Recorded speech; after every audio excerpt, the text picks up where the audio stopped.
Nagkamali ako ng prediction sa may show na to. Ngayong araw magre-react ako sa second week ng Incognito. Sabi pa ng iba, si Elijah yung kapatid ni Daniel. So yung week ngayon, mas nag-focus nga sila sa pagdukot nga nila kay Donato at ilang mga scenes tungkol sa mga pasnga ng mga members at ano nga yung mga posibleng mangyari or ipakita sa may future. With Richard yung sa sakit niya, yung kay Kyla yung sa fiancé niya na Tegi na, kay Daniel doon sa paghahanap nga niya sa kapatid niya, kay Baron sa asawa at anak niya, and kay Anthony, wala.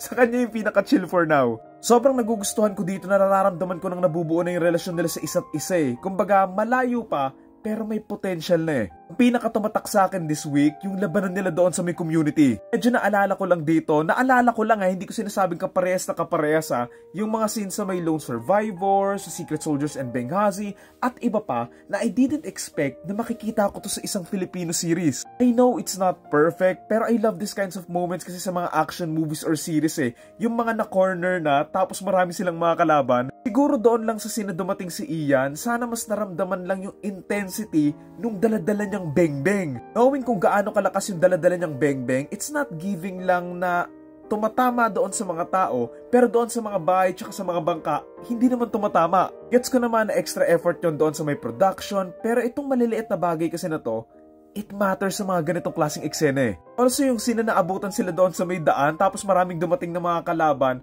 tapos somehow, hindi sila tinamaan ng mga paputok nila. Like, sobrang magkakadikit lang sila and maliit lang yung area eh.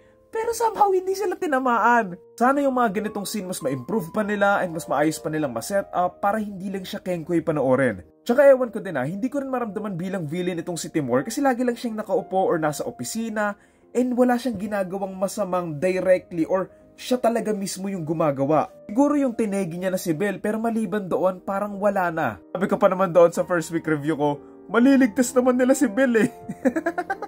Na din pala, sila Just Tony tsaka Raymond Bagatching, ilagay naman sila sa ibang location. Kasi ramdam mo lang na yung mga scenes nila, shoot lang sa isa or dalawang araw, and given na lagi lang silang nasa iisang lugar, hindi ko lang maramdaman yung mga character ba nila. I mean, maliit na bagay man, pero world building kumbaga. And gusto ko din kasing makita yung mga karakter nila na nasa ibang environment and also a lively one, hindi yung madilim, tapos nasa opisina lang palagi. Siguro may conflict lang sa schedule ni Art Acuña or hindi lang talaga siya nakasama doon sa may isla, pero sana mas ma-improve pa nila to, lalo na nga sa pagbibuild nila ng isang kalaban. Kasi nagawa naman nila kanila Elijah, kanila Jane, kanila Ryan Eigel naman, ramdam mo na yung kasamaan nila eh. So kudos din doon, kasi feeling ko naman magagawa pa nila to eh. Speaking of Jane, for sure naman buhay siya, no?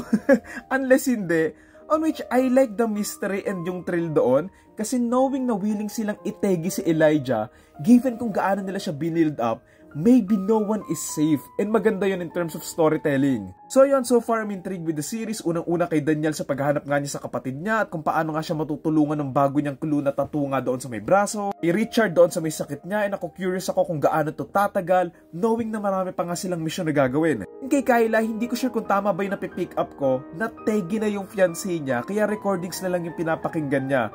Pero yun, I like the mystery with it. So far this week, ang nag-stand out sa akin si Richard and si Kyla Estrada. And I'm not saying na need ng love team here pero ako lang ba? Or parang pinagpapares talaga sila dito?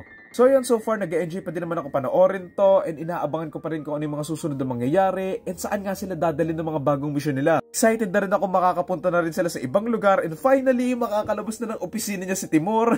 And baka dito sa third week, lumabas na rin si Maris. So let's see. So ayun lang naman, kayo ba? Anong opinion niyo sa second week ng Incognito? Comment nyo na lang. Thank you.